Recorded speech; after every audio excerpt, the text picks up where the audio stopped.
8h35, l'heure de la revue de presse. Natacha Polony. Bonjour Natacha. Bonjour Thomas, bonjour Julie et bonjour à Bonjour. tous. Ce matin, en une de vos journaux, certains veulent venir, d'autres veulent partir. Libération Ukraine, l'envie d'Europe.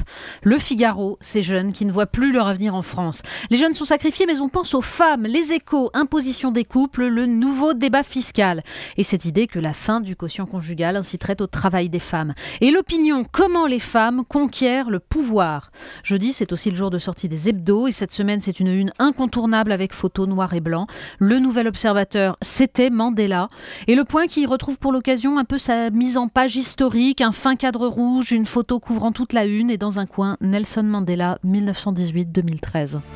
La situation en Ukraine, Natacha, prend une importance particulière ce matin. Ça remplit les journaux. Oui, depuis quelques jours, donc les journaux nous offrent le récit de la révolte ukrainienne, mais c'est sans doute aujourd'hui qu'on comprend le mieux ce qui se joue exactement. On a d'abord les portraits des acteurs, Vitali Klitschko, le boxeur opposant dans le Nouvel Observateur, Alexandre Yanukovych, le fils à papa véreux dans Le Monde. Mais on comprend surtout les débats qui agitent l'Europe, qui nous agitent nous. Libération nous parle dans un article d'une Ukraine déchirée, miroir des contradictions européennes. L'Europe doute et c'est mal. Et dans son éditorial, François Sergent fait dans le lyrisme, il y a l'ancien KGB, le glacis imposé par Vladimir Poutine et le peuple ukrainien. Tout un peuple, écrit-il, qui se soulève pour rejoindre l'Europe. Dans Le Point, un texte d'Hélène Carrère d'Encausse adopte un tout autre point de vue. Ukraine, Europe et Russie, un faux débat. La secrétaire perpétuelle de l'Académie française souligne combien l'Ukraine est intrinsèquement divisée, combien son lien avec la Russie est fait de mélange de populations autant que de siècles d'histoire. Elle rappelle comment l'Occident, depuis la chute du mur, n'a conçu l'accueil des ex-pays soviétiques que comme une marginalisation de la Russie.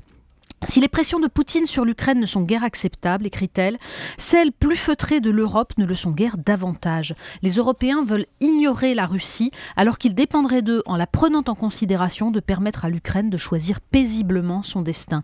Une telle analyse a le mérite de rompre avec les considérations morales qui repoussent la Russie dans l'axe du mal. Une analyse géopolitique finalement.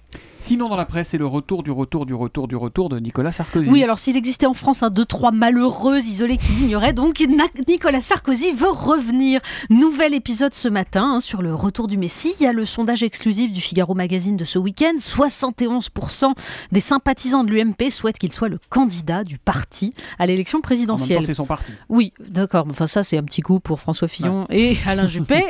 Ça fait du bien. Et puis, parmi les électeurs de François Hollande, 11% préféreraient avoir aujourd'hui Sarkozy à l'Élysée. Bah oui, c'est trop tard.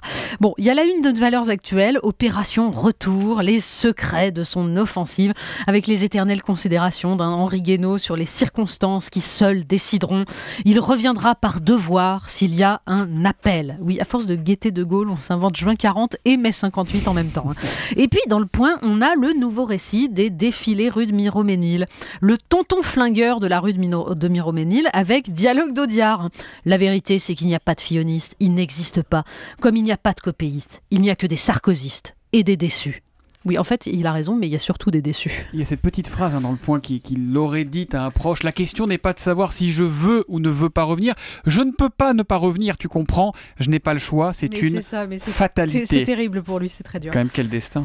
Vous nous parlez jeux vidéo, dis donc, grand Sif Auto, c'est comme ça qu'on dit? Oui, c'est ça, GTA 5 pour les initiés. Alors, on ne sait pas si Nicolas Sarkozy joue à Grand Theft Auto 5, mais on peut le soupçonner, parce qu'un article du Figaro nous apprend qu'un chercheur italien a produit une étude très sérieuse sur les effets de ce jeu sur les adeptes. Ce qui l'intéressait, le fait qu'il est le premier et le principal jeu à inciter à des actes immoraux, vol, viol, etc.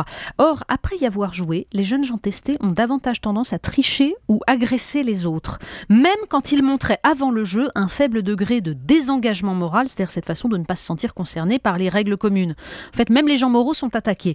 Les adeptes vont encore hurler, mais là, c'est une étude rigoureuse. Et quand on lit que le scientifique a eu l'idée de cette étude en voyant un père acheter le jeu, interdit aux moins de 18 ans donc, pour son gamin de 10 ans, on se dit qu'après Noël, on va éviter de sortir de chez soi.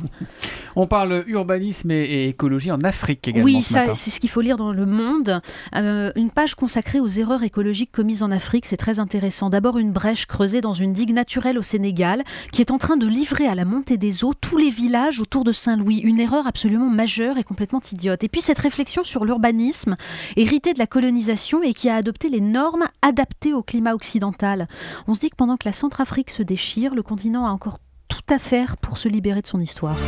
Notre petite poire pour la soif, c'est quoi pour finir ? Le magazine féminin gratuit Styliste, que je vous conseille, qui est toujours très bon, consacre sa une au nouveau code féminin, la saleté, figurez-vous. Oui, il faut lire les considérations. Alors, il y a des décrypteurs de tendances qui parlent du bourgeois boring que constitue la propreté. Oui, c'est très ennuyeux. Trop se laver, ce serait même mauvais pour la santé.